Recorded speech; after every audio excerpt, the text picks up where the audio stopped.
Cuba has recently gained its independence as a result of the Spanish-Mexican War, finally becoming a republic. However, in 1906, following the rigged election of the first president Tomás Estrada Palma, the government faced opposition from the veterans of the Spanish-American War.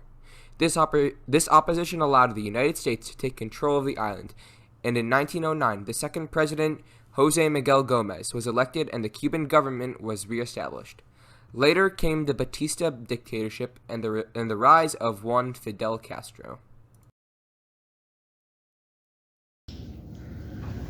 Cuba Libre! That means free Cuba.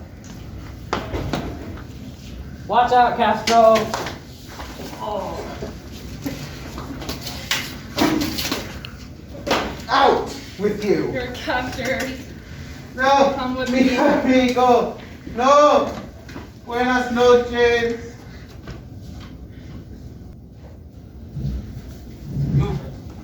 You're finally out, Castro. Unhand me. Freedom. First thing in 3 years. I promise I will be back. You will regret the day you arrested me and the day you freed me. But I am free! In the year of 1958, there were constant raids and destruction of property all over Cuba, illustrating the state of the country. During the failures of Batista, Castro rose to power in the country and issued a number of proclamations that ranged from appeals for general strikes to death threats to certain government members. Eventually, Batista fell and lost his power. In 1959, Castro became triumphant. These rebels, the train, it's over. I need to go. Cuba is not for me.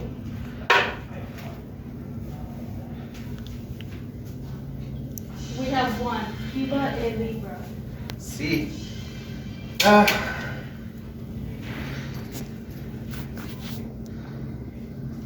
Well, Gil, we have won.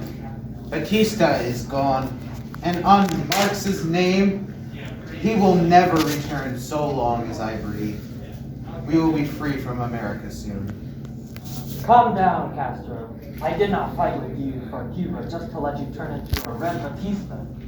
We will have democracy on these isles for the first time in 7 years, and you will not be threatening anyone who votes. Understood? Yes, my friend. Elections. In 18 months. We must rebuild this country and make sure it is safe before we hold elections. True enough.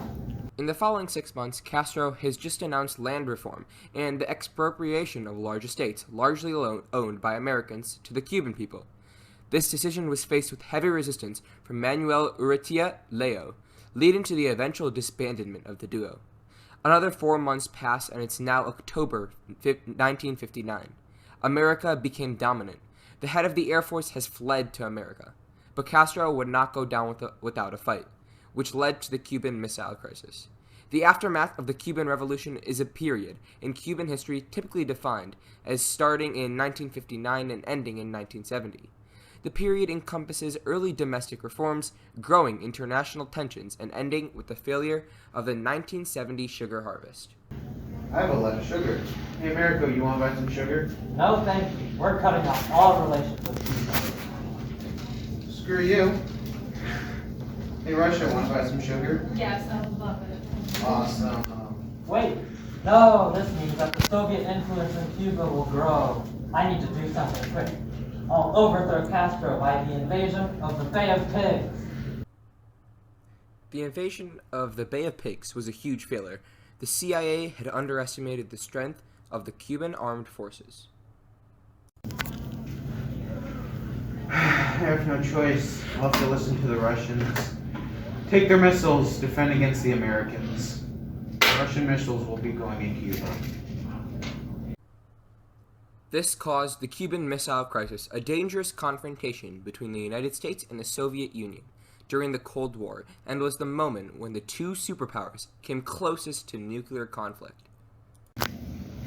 I promise not to invade Cuba in the future, and I will withdraw all support from the Alzado.